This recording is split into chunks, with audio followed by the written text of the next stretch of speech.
भजन है, आप सभी सुनिए और भजन का आनंद लीजिए और अपना सपोर्ट, अपना प्यार हमेशा बनाए रखिए। और चलिए भजन बहुत ही प्यारा सा पूरा सुनिएगा आप सभी। बोली बोले रे कोयलिया हर हर महादेव, बोली बोले रे कोयलिया हर हर महादेव, हर हर महादेव गोरा रानी के महेश, हर हर महादेव गोरा रानी के महेश। बोली बोले रे कोयलिया हर हर महादेव, बोली रे कोयलिया हर हर महादेव, बोली बोले रे कोयलिया हर महादेव। बागों में बोली बगैचों में बोली, बागों में बोली बगैचों में बोली, बागों में बोली बगैचों में बोली। अंगूरों की डाली पे बोली माने, बोली बोले रे कोयलिया हर हर महादेव।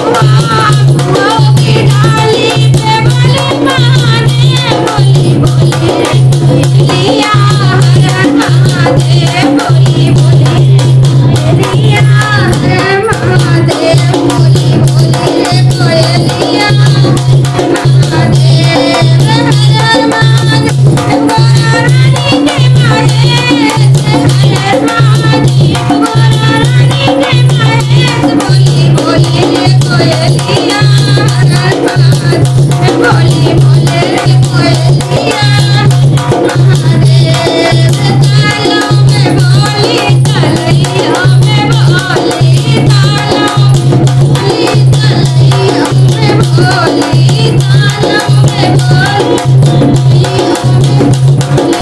गंगा की लहरों में हर महादेव। बोली बोली रे कोयलिया हर हर महादेव, बोली बोले रे कोयलिया हर हर महादेव। अरे गंगा की लहरों में बोली महादेव, बोली बोले रे कोयलिया हर हर महादेव, बोली बोले रे कोयलिया हर हर महादेव। महलों में बोली तू महलों में बोली, महलों में बोली तू महलों में बोली, महलों में बोली तू महलों बोली। छत के ऊपर बोली महादेव, बोली बोले रे कोयलिया हर हर महादेव। अरे खिड़की के ऊपर बोली महादेव, बोली बोले रे कोयलिया हर हर महादेव, बोली बोले रे कोयलिया हर महादेव, बोली बोले रे कोयलिया हर महादेव। हरिद्वार में बोली तो काशी में बोली, हरिद्वार बोली काशी बोली, हरिद्वार बोली काशी बोली।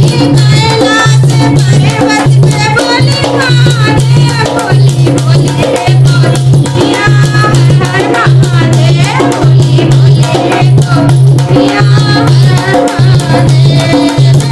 कैलाश पर्वत पे बोली महादेव, बोली बोले रे कोयलिया हर हर महादेव, बोली बोले रे कोयलिया हर महादेव, हर हर महादेव गोरा के महेश, हर हर महादेव गोरा के महेश। बोली बोले रे कोयलिया हर हर महादेव, बोली बोले रे कोयलिया हर महादेव। मंदिर में बोली शिवालय में बोली, मंदिर में बोली शिवालय में बोली, मंदिर में बोली शिवालय में बोली। सत्संग के बीच में बोली महादेव, सत्संग के बीच में बोली महादेव, बोली बोले रे कोयलिया हर हर महादेव, कोयलिया हर हर